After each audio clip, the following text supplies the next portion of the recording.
What's good, everybody? It's your boy, O'Shea Duke Jackson, back at it again with another episode of The Celebrity Junk. Most of us know about the murder of Tyre Nichols by the Memphis Police Department. And of course, when you look at black cities in America, you have what like Jackson, Mississippi is a big black population. There is, Atlanta, South Fulton, you have Gary, Indiana. But then there is Memphis. And dare I say, Memphis is possibly one of the largest black populations as far as size as a major city in America. It is huge, all right?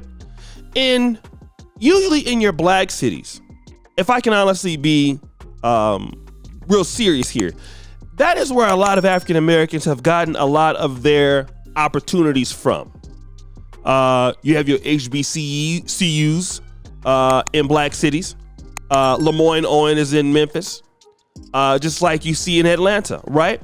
You see him in Alabama. But certain things stay the same, okay? And despite having a black mayor, despite having black people running the judicial system, what you see is still a preference for white people. Now, 5 black officers have been charged with kidnapping, murder, all kind of things in the death of Tyre Nichols, which we know if it was a white officer, that would not have been the case. We got to be honest with it. And shout out to Brother George for saying that. It would not have been the case. But what I'd like to do, and I hate that I'm doing this, I want to play an excerpt from Jamal Harrison Bryant, which I do not like Reverend Jamal Harrison Bryant, but right is right. Let's play that clip. 5 police officers, they were charged, they were arrested, they were fired, and I believe that all of them should be fired, all of them should be charged. But I want to say to you on record, where is the white officer holding the taser? How come his picture is not on the news? And how come his name has not been called? Not only him, I want the emergency medical technicians who sat around and did nothing for 23 minutes while our brother died. I want all of them charged. I want all of them persecuted. And I want all of them investigated. It is not just what is taking place in Memphis.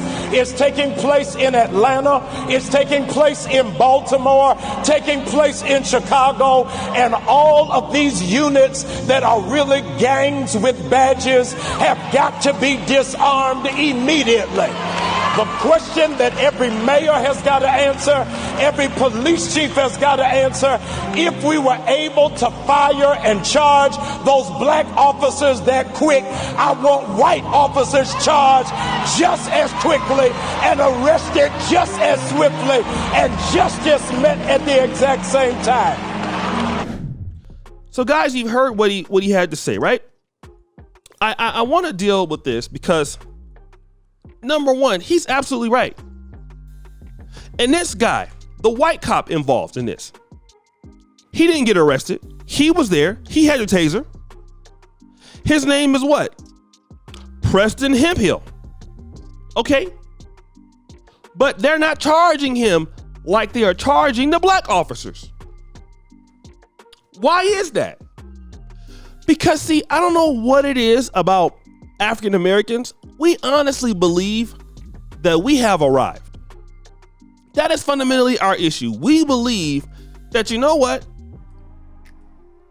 Things are better now. We can own things like the whites now. No, because even the judicial systems, the black mayors know, you better not put this white guy out there. When white officers do something to blacks, you can't even find out their name for months. Body cam footage don't come out till years. When the black officers do something, it came out right away. And look at all the extra charges that they got. I'm not saying that they don't deserve it, right? But look at the preference. And black people got to start understanding, like, listen, you still got a ways to go. Even in your black cities, you don't have those opportunities. All right? I don't know why folks think because you have money, oh man, they can get your money if you do something that they don't like. Oh, you get interracial marry? Look, as long as you are in a white dominated country and you are a minority, racism may be subtle or more subtle, but it's going to be there. And that should give you more of an incentive to work with your people. Isn't that what Arabs do? I mean, I remember when the, when we had the situation at the towers, when these terrorists took the plane and basically destroyed New York City. I remember the outrage people had towards Islamic people, all Muslims, especially those Arabs ones, okay? I remember the September 11th attack. I remember, okay? I remember you had free reign to talk about almost Muslims anywhere you wanted to. Now, 22 years later, you can't say that. You can't say that. Why? Those people band together. They lobby Congress. They're like, no. In the Islamic community, we're not having that. We are not going to let y'all talk about us and our religion.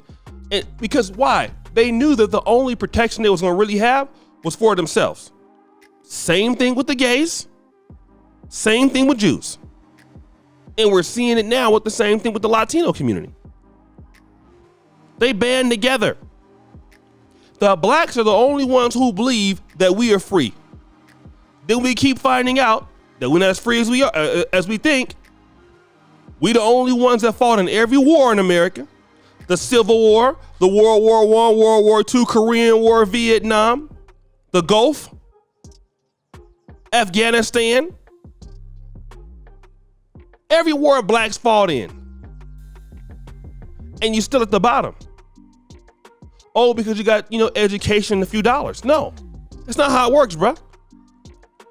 They don't care about that. And you got to know wherever you are, you're still black. Just like this white officer is not getting treated the same as the black officers, even in Memphis. One of the blackest cities historically in the nation, in the union. Of course, black people think that because they can, you can go to Harvard, you can go to Yale, that you're free. You're not free. What equality? Because if it's a white officer that did that, they would protect the name. The body cam footage would come out 2 years later. All of that. The black officers, it came out immediately. Immediately. And wrong is wrong, but I see the difference. But guys, what do you think? It's your boy, O'Shea Duke Jackson, back at it again with another episode of The Celebrity Junk. I appreciate you for all that you do. Subscribe, hit the bell. We're out.